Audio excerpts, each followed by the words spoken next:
What's going on, everybody? Sam Shapiro back here with more of your Heat latest on FanArc. If you haven't checked out Underdog Fantasy yet, congratulations. You're living under a rock, but don't worry. You can get started on the action right now. Checking out this QR code right here. You can download the app today and get started, whether it's looking at all the action going on in college ball or the NBA regular season wrapping up. But when you use our promo code BasketballFan, you can score $75 in bonus entries when you play your first $5. So thank you to Underdog for sponsoring today's video. And holy cow, not a great weekend for Miami. Now going 3-7 in their last 10 games following this weekend slate of contests starting on Friday night. If you really want to count, Friday night kind of going into the weekend. Miami dropping the first of a doubleheader they had kind of gotten on the way with Cleveland on Friday night, winning the first game on Wednesday, but then dropping the second contest on Friday, 149-128, believe giving up a season high for Cleveland in that contest, and a monster performance from Max Strus in this contest as well, the former Miami Heat 3-and-D guy, well, more of a three-point shooter, I would say, but 29 points in this contest for Max Strus. He had 8 threes in this contest as well, 8 of 11 from 3. Pretty much torching us in a contest where Cleveland was pretty much in the driver's seat the entire time. 81 points in the first half for Cleveland, trying to avenge that game where they ultimately fell short in earlier last week that Miami was able to win in. But kind of just unfortunate to see Miami, give up such a high-level performance to a former, Miami Heat player. But he wasn't the only one that, carried the torch offensively for this Cavaliers team either. Having Jared Allen back for Cleveland definitely made a big difference defensively for the Cavaliers in this game, holding to Miami just 19 points in the second quarter. Granted, didn't even matter that the Heat put up 41 points in each the third and fourth quarter in these contests as well. But James Harden also having a double-double in addition to Jared Allen, both of them. Jared Allen finished with 18 points and 10 rebounds. That was his double-double. And then James Harden, 17 points, 14 assists, despite shooting 4 of 11 from the field in this contest. But outside of that, Miami, granted, their bench, I would say, they had 5 bench guys scoring in double figures in this contest, 9 total players scoring in double figures across this contest, which was pretty exciting. But a poor shooting day from Tyler Hero, 11 points, 4 of 13 from the floor, came at an interesting time where Powell at least had 15 points on 5 of 10 shooting. So ultimately, a pretty tough day for Miami, and considering they had a pretty tough first half, it didn't necessarily matter it didn't matter really at all that they were hot in the second half. And this was something I had been talking about time and time again, that especially when Miami starts these games slow and they have one abysmal quarter, somewhere in the first half, it makes it a lot harder even when they're trying to play catch up towards the end of the game to really find their footing. And unfortunately in this game, even despite nearly scoring 130 points, it wasn't enough to even put them in a closer contention against this Cleveland team. Fortunately, the tides didn't really change for Miami going into yesterday's contest against Indiana, as they fell short in that contest to 118-135. And granted, this game I thought was way closer than it needed to be all throughout the contest, despite Norman Powell being out for Miami. But you cannot score 11 points in one quarter, regardless of where it is in the timeline of the game. Whether it's right before the end of the half, coming out of the half, but to close out a game, especially that is that close, had 10 to 15, I believe, lead changes throughout the entire course of the game, I believe they said on the broadcast, gave up over 70 points, over 70 bench points to Indiana in this contest. So Miami, arguably, offensively, did horrible to close out this game. Embarrassing on the worst team in the Eastern Conference. Granted, all right, it's a road game, whatever, but you can't make the excuse of the game was on the road and you had Norman Powell of getting completely embarrassed by the worst team in the Eastern Conference. It's absolutely ridiculous. Again, 11 points, to close out the game for this Miami team. Very embarrassing performance, I would say, for Miami, considering that looking to kind of shake off the rust a little bit from the losing streak they had previously. They did a little bit, but ultimately now going 3-7 in their last 10. I mean, the next three necessarily aren't, the most, it's not necessarily the next easiest.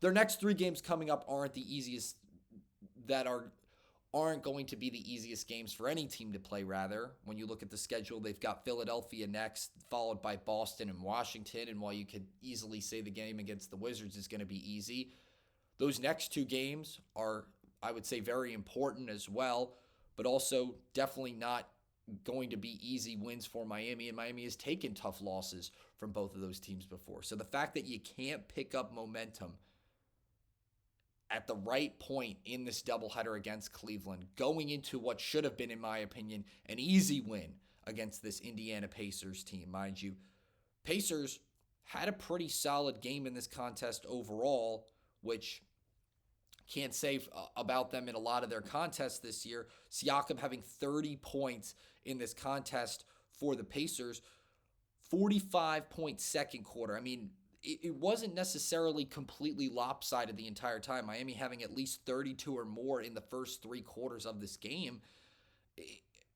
Just looking back at these last two contests, the 19-point second quarter against Cleveland on Friday and the 11-point fourth quarter against Indiana yesterday, two major Achilles heels that completely changed the momentum so drastically to the point for this Miami team that it took them out of a place in the game where they didn't really have any means of regaining contention back in that contest. So unfortunately, we saw that at the end of this contest against Indiana yesterday, and we saw it a little bit earlier in the contest against Cleveland on Friday. So I think those quarters of play specifically are big takeaways and are things that Miami should keep in mind, that when things get tired and things get tough, what they'll need to do to adjust and move forward as they look into some tougher games coming up with the regular season now winding down and the play-in tournament on the horizon. Now, in terms of who they could be facing up against, I'm going to talk about that coming up in just a bit. But before I dive into that, just want to give a shout out here to give a shout out to the sponsor of today's video, that being Underdog Fantasy. Fast breaks, buzzer beaters, and block parties are back, and Underdog is the best place to get in on all the action. Now, playing on Underdog is easy. Just pick whether your favorite players will go higher or lower on stats like points, rebounds, steals, and more. Get your picks right, and you can win up to 5,000 times your cash. Now, this week on Underdog, I'm looking at tonight's matchup where Miami is taking on the Philadelphia 76ers. I'm selecting Bam Adebayo for higher than 20.5 points. And I am selecting Tyrese Maxey for higher than 25.5 points. Download the app today and use promo code BasketballFan to score $75 in bonus entries when you play your first $5. Again, that's promo code BasketballFan, and it's all on Underdog. Make picks, win money. Must be 18 plus. 19 plus in Alabama and Nebraska. 19 plus in Colorado for some games. 21 plus in Arizona, Massachusetts, and Virginia. And present in a state where Underdog Fantasy operates. Terms apply. See assets.underdogfantasy.com/play and get terms DFSTML for details. Offer not valid in Maryland, Michigan, New Jersey, New York, Ohio, and Pennsylvania. Concerned with your play? Call 1-800-GAMBLER or visit www.ncpgambling.org. In New York, call the 24/7 helpline at 1-878 or text from 467-369. Well, at least from how things look right now coming out of this weekend, Miami is safe and sound, considering that they're kind of riding the coattails of the back of the play-in tournament now. And a couple weeks ago, I feel like we were talking about Miami potentially being that 6th seed team that could find their way out of not having to play in the play-in tournament. But as we've seen Miami go 3-7 in their last 10 games, now it's looking like they're battling Charlotte for that 10th seed spot. Good thing is, though, with a loss to San Antonio this weekend, it appears that Milwaukee has completely bounced out of play-in contention for at least from what I've seen so far. The Bucks have no chance of being able to punch any sort of ticket into the play-in tournament, along with Chicago, sitting at 45 losses, I believe, now on the regular season from what I had saw last. So considering Miami now has 36 losses with Milwaukee 9 losses behind that, Miami sitting pretty safe and sound, I would say, at this point, despite how things kind of shape up with Charlotte given these last couple of games. And I had mentioned earlier, Miami's next three, they've got a contest against Philly tonight, followed by a contest against Boston and Washington. And I think that ultimately, I'll talk a little bit more into what I think each scenario could mean for Miami going forward. But quite honestly, Miami is so stinking lucky right now. I mean, just the back and forth we have seen from their play. Win 5 here, or win 7 here, lose 5 there, lose 4 more here, win 5 more. It's just like the back and forth is so unbelievably frustrating for this team, just considering how they started this season. And now that you've, at least appearingly have all of the weapons you wanted for the most important games of the year at your disposal, give or take, at that time, it just seems like you can't really get over that hump and being a stronger team in the Eastern Conference and are kind of just settling into that, well, we could be great, but we could also stink kind of territory. So the fact that Milwaukee and Chicago have fallen off as much as they have, Miami is so stinking lucky. They're basically getting a play-in seat reserved for them, I would say, at this point in time. And looking ahead, I don't really know what scenario would be better or worse for them at this point in time. And I talked about this a little bit last week as well, but I'm going to dive back into the argument here. And I want to hear what your guys' thoughts are in the comments, which ultimately would be a better series for Miami to dive into going into the first round, about with Detroit or about with Boston, who both kind of have their two superstar pillars coming back from injuries in their own regard. I think because Miami has a track record of beating both teams in different scenarios, Miami in a postseason scenario against Boston would maybe garner the argument why you'd want this Heat team to go up against the Celtics in this opening round. But then you've seen Miami actually beat this Detroit team in the regular season this year. So that's also a solid argument to maybe want Miami to go up against a Detroit team that has maybe a little bit less experience going the distance or going deeper in the playoffs than the Celtics team we have seen, over the last couple of seasons. So I think it's not necessarily the worst thing in the world if Miami ends up having to play Detroit in the first round, just because of the whole situation with Cade Cunningham, and because Boston, I think, has more experience going deeper into the postseason. But, I mean, this Detroit team, man, is really strong and was a huge favorite at the beginning of the year.